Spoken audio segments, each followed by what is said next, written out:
আসসালামু আলাইকুম সবাইকে ওয়েলকাম জানাচ্ছি আমার চ্যানেল রুমিস ফ্যাশনেবল হাউসে। আমি ফারহানা ইয়াসমিন রুমি আপনাদের মাঝে আরেকটি নতুন ব্লগ নিয়ে এসেছি। ইদানিং ব্লগটা নিয়মিত দিতে পারছি না, নানান পেরেশানি নানান কাজের চাপের কারণে। এই জন্য আসলে আমিও নিজেও খুব কষ্ট পাচ্ছি যে আপনাদের মাঝে আমি ভিডিও শেয়ার করতে পারছি না, যেহেতু একটা অভ্যাস হয়ে গেছে আপনাদের সাথে কথা বলা, এই যে ভিডিও দেওয়া। তো সেটা যদি একটু অনিয়মিত হয়ে যায় সেক্ষেত্রে আমারও ভালো লাগে না। তারপরেও কি করব, বাস্তবতার সাথে হার মানতে হয়। তো বিভিন্ন কাজের কারণে আসলে আর হয়ে ওঠে না এডিট করে ভয়েস ওভার দেওয়া। অনেক সময় এডিট করে রাখি রাতে, কিন্তু ভয়েসটা দেওয়ার জন্যই থেকে যায়। তো যাই হোক, আজকে ভাবলাম না আজকে আপনাদের সাথে শেয়ার করি একটি ভিডিও। এটি হচ্ছে আমি রাত থেকে মানে মাগরিবের নামাজের পর থেকেই ভিডিওটা শুরু করলাম। তো আশা করি পরের দিন রান্না পর্যন্ত একটি সবজির রেসিপি দিব, নিরামিষ সবজি। সেটা দেখার পরে আপনাদের ভালো লাগবে। সে পর্যন্ত মানে শেষ পর্যন্ত দেখার অনুরোধ জানাচ্ছি। ভালো লাগলে একটি লাইক দিয়ে যাবেন আর কমেন্ট করে জানাবেন আপনাদের কেমন লেগেছে ভিডিওটি। আমার বাবার বাড়ির কাঁঠাল আমার দাদা এই গাছগুলি লাগিয়েছেন আমাদের ছোটোবেলায়, আমার মনে আছে। বাবা তখন কুয়েত ছিলেন, উনি তো বিদ্যুৎ মন্ত্রণালয়ে সরকারি চাকরি করতেন কুয়েতে। তো আমার দাদা যখন ভালো কাঁঠাল পেতেন, আমার আম্মা সহ আর কি, তো এই গাছগুলিকে বিচি রোপণ থেকে শুরু করে অনেক যত্ন করে এই গাছগুলি লাগিয়েছেন।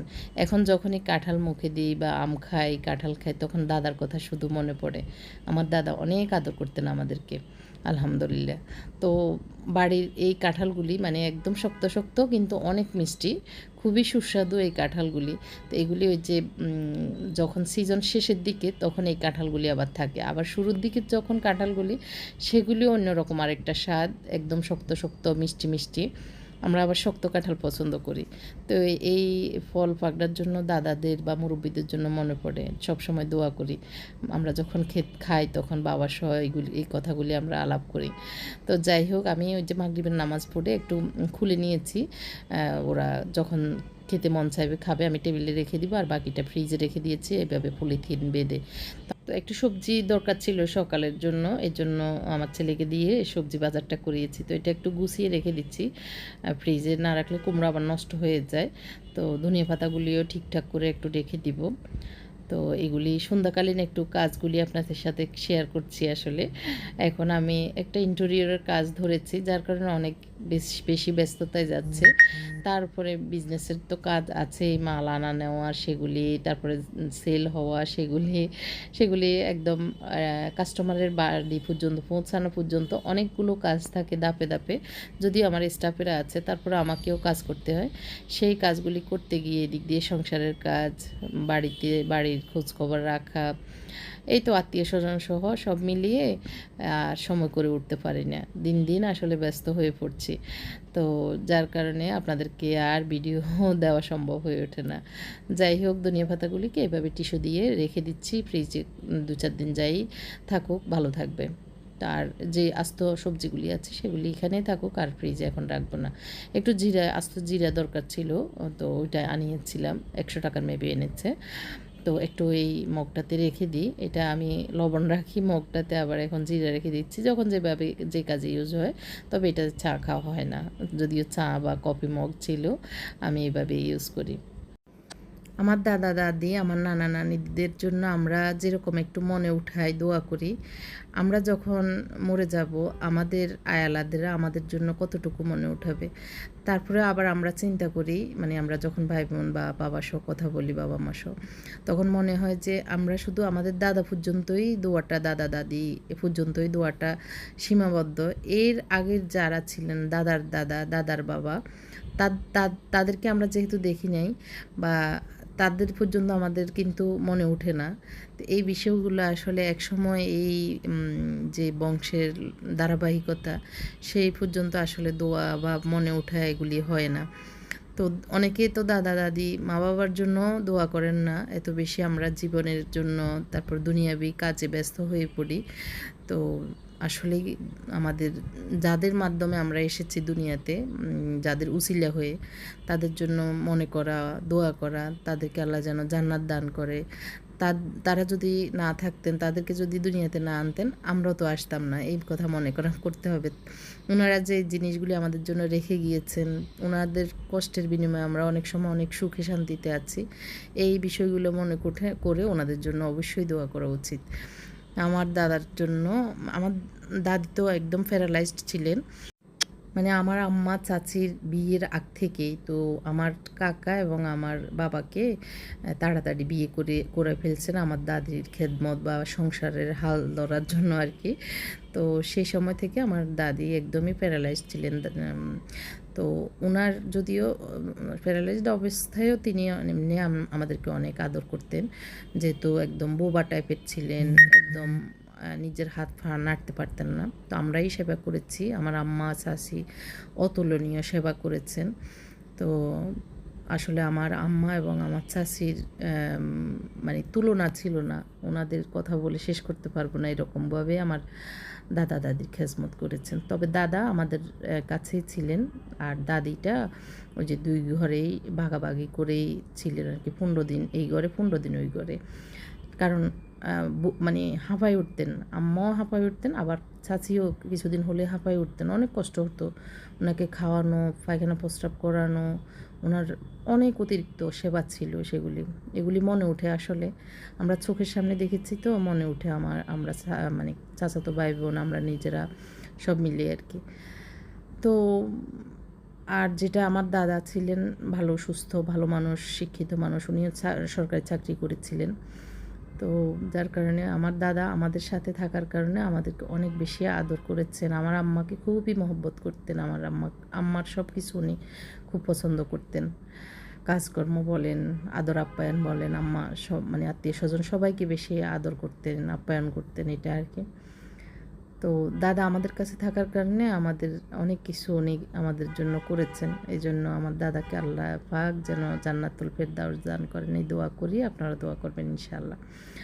আর হচ্ছে এখন যেটা বলছি, গতকালকে রাতে আমার বাসুর অনেক বেশি অসুস্থ হয়ে পড়েছিলেন, ওনাকে ইউনাইটেড হসপিটালে ভর্তি করিয়েছি, এখনও ওখানেই আছেন। রাত্রে 2টায় এসেছি আমরা। তো এখন ভালো আছেন। ওনার ডেঙ্গু হয়েছে, এমনিতে তো ক্যান্সার আছেন 3rd স্টেজে। এরপরে এখন ডেঙ্গু হওয়ার কারণে একদম প্লাটিনাম অনেক নেমে গিয়েছিল।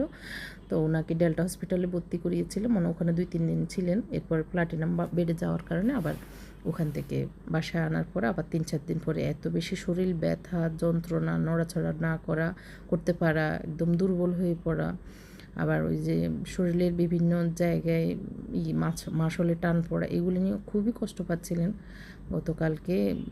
আর অসহ্য হয়ে গেছে, পরে বাধ্য হয়ে সবাই ডিসিশন নিয়ে আমরা ইউনাইটেডে ভর্তি করিয়েছি। তো ওখানে নেওয়ার পরে তাৎক্ষণিক ট্রিটমেন্টের পরপরই উনি আল্লাহর রহমতে স্বস্তি বোধ করেছেন, মানে সুস্থতা অনুভব করেছেন।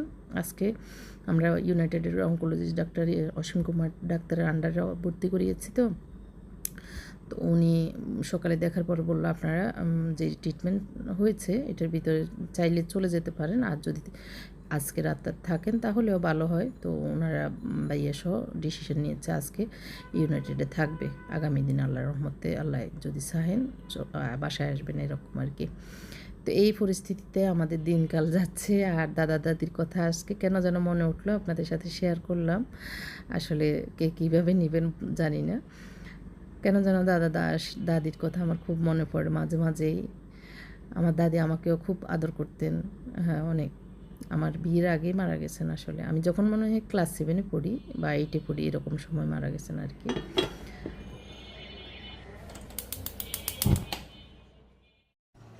তো রাতের কাজকর্মগুলি তো দেখতে পেরেছেন। ওই দিন ওই যে এগ বিরিয়ানি রান্না করেছিলাম, তো রাতে ওইটাই খাওয়া হয়েছে। এখন হচ্ছে সকালবেলা একটু টুনা মাছ ইয়ে করব, কী যেন এটাকে বলে, ভুনা করব আর কি। টুনা মাছের ঝোল করা বা টুনা মাছ দিয়ে একটু সকালে নাস্তা খাওয়ার জন্য এই পটে এগুলি আস্তে আস্তে মাছগুলি ছোট ছোট মেবি টুনা মাছই হবে, বুঝতেছি না, টুনা মাছের স্বাদই আসলে টুনা মাছের রেসিপি আর কি। এখানে টমেটো, পেঁয়াজ আর একটু রসুন দিয়েছি, আর গুঁড়ো মরিচ, লবণ, এইটুকু দিয়ে ভালো করে ভেজে তারপরে টুনা মাছটা দিয়ে দিয়েছি। এদিক দিয়ে একটু ডিম ভেজে নিচ্ছি, সবাই নাস্তা করবে তো এর জন্য। তো পেঁয়াজ ডিম আবার আমার হাজব্যান্ড খুবই পছন্দ করে পোচ ডিমের চেয়ে। তো বাবা আছেন, বাবাও নাস্তা করবেন, এর জন্য রেডি করে নিচ্ছি আর কি। তো নাস্তায় আসলে আমার রুটি পরোটা কোনোটাই খেতে ইচ্ছে করে না।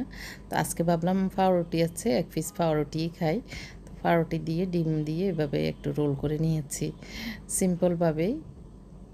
আর টুনা মাছটা এর ভিতরে হয়ে গিয়েছে, আমি চুলাটা বন্ধ করে দিয়েছি। যেহেতু সিরামিকের পাতিল এগুলিতে রান্না করলে 1-2 মিনিট আগেই চুলাটা বন্ধ করে দিতে হয়, না হয় এটা একদম গরম থাকে, তো ওটার নামিয়ে নেওয়ার পরেও হতে থাকে। তো আমি 1 কোষ রসুন নিয়েছি আর একটু পেঁয়াজ দিয়ে এভাবে খেয়ে নিচ্ছি, খুবই মজা লাগে এভাবে। রসুনটা সকালবেলা খালি পেটে যদি খাওয়া হয় স্বাস্থ্যের জন্য তো অনেক ভালো, তবে এভাবে করে খেলে আমার কাছে রসুনটাও খুব মজা লাগে। আজকে আমি সবজি রান্না করব, সবজির রেসিপিটা আপনাদের সাথে শেয়ার করছি। এখানে 5-6 রকমের সবজি নিয়েছি। এখানে বেগুন, কুমড়া, পেঁপে, আলু, তারপরে হচ্ছে পটল, তবে একটু এখন দিব বরবটিটা দেওয়া হয়নি, বরবটি আছে আমার কাছে, বরবটিটাও আমি অ্যাড করব। এখানে নিয়েছি বাগারের জন্য মরিচ, শুকনো মরিচ আর জিরা। এখানে লবণ, হলুদ, মরিচ, জিরা। এখানে আস্ত মশলা, গরম মশলা আর কি। এখানে তেজপাতা, এটা আমি দারচিনি পাউডার দিয়েছি, এলাচ 3টা আর 4টা হচ্ছে লবঙ্গ নিয়েছি। পেঁয়াজ কাঁচামরিচ দিব, এই জন্য এটা নিয়েছি। আদা রসুন দিয়ে দিব। এখানে আদা চামচ আর এক টেবিল চামচ নিয়েছি রসুন। তো এগুলি আজকে আমি সবজি, মানে নিরামিষ সবজি, এটা রুটি পরোটা ভাত সব কিছুর সাথে খাওয়ার জন্য এই সবজিটা খুবই মজার হয়, হোটেল স্টাইলের রান্না। বরবটিটা থাকা সত্ত্বেও বরবটিটা কুটা হয়নি, তো এই জন্য এই তো 5-6 পিসের মতো মানে ধুয়ে নিয়েছি, ধুয়ে এগুলি সাইজ মতো কেটে দিয়ে দিব। আর একটু বড় কড়াই নিয়েছি, এটা চায়না একটা কড়াই, এটা অনেক আগে কিনেছিলাম, তো বেশি একটা ইউজ হয় না বড় দেখে। তো আজকে ভাবলাম যেহেতু সবজি একটু বেশি আছে এটাতে রান্না করি, এজন্য চুলায় দিয়ে দিয়েছি। চুলাটা কিন্তু অন করা হয়নি, অফ অবস্থায় সব কিছু দিয়ে তারপরে চালু করব আর কি। তো সবজিটা মানে মিক্স একসাথে এভাবে কুটে এভাবে আমি কড়াইতে দিয়ে দিয়েছি, আর গরম মশলাগুলি দিয়ে দিচ্ছি, যেটা যেটা এখানে বলেছিলাম শুরুতেই সেটাই। হলুদ, মরিচ, লবণ আর জিরা ধনিয়া পাউডার দিয়ে দিচ্ছি, আর দিয়ে দিব আদা রসুন পেস্ট। সব কিছু একসাথে দিয়ে দিচ্ছি, কাঁচামরিচ পেঁয়াজও দিয়ে দিব। তো তারপরে এখন দিয়ে দিচ্ছি একটুখানি তেলটা পরে দিলেও হয়, তবে একটু দিয়ে দিচ্ছি কষানোতে। তেলটা লাস্টে আমরা বাগার দিয়ে দিব, তো এই জন্য এখন অল্প একটু দেব। এই তেলের পরটা হচ্ছে পরোটা ভাজার জন্য, পরোটা ভাজতে খুবই সুবিধা লাগে, মানে ফ্রাই প্যানটাকে একটু ব্রাশ দিয়ে তেল দিয়ে মুছে নিলেই পরোটা ভাজতে আরাম লাগে আর কি, তো এই জন্য এটা আমি রাখি। এখানে আমি পানিটা একটু বেশি করে সেদ্ধ হওয়া পর্যন্ত যেন হয় সে পরিমাণে পানি দিয়ে দিচ্ছি।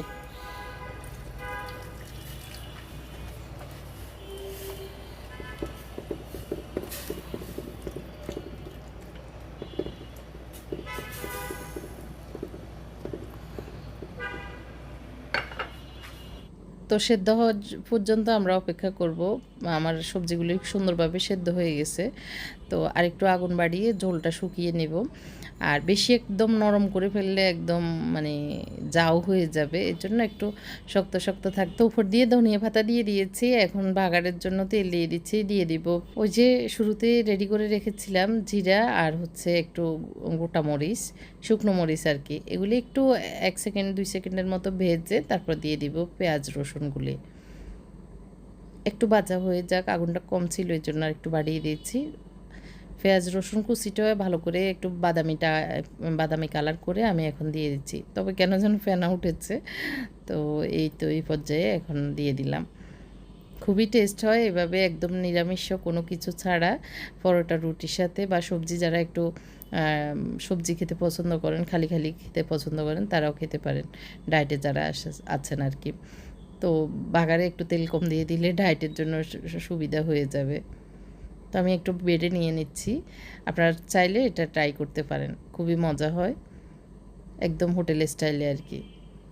তো ঝোল আর একটু শুকালেও শুকাতে পারেন, তবে আমি একটু স্যুপ টাইপের খাবো, এর জন্য ঝোল বেশি শুকাইনি। তো আজকে পর্যন্তই ছিল, আগামী ব্লগ দেখার অপেক্ষায় থাকবেন এ আশা রেখে এখান থেকে বিদায় নিচ্ছি। আল্লাহ হাফেজ, আসসালামু আলাইকুম।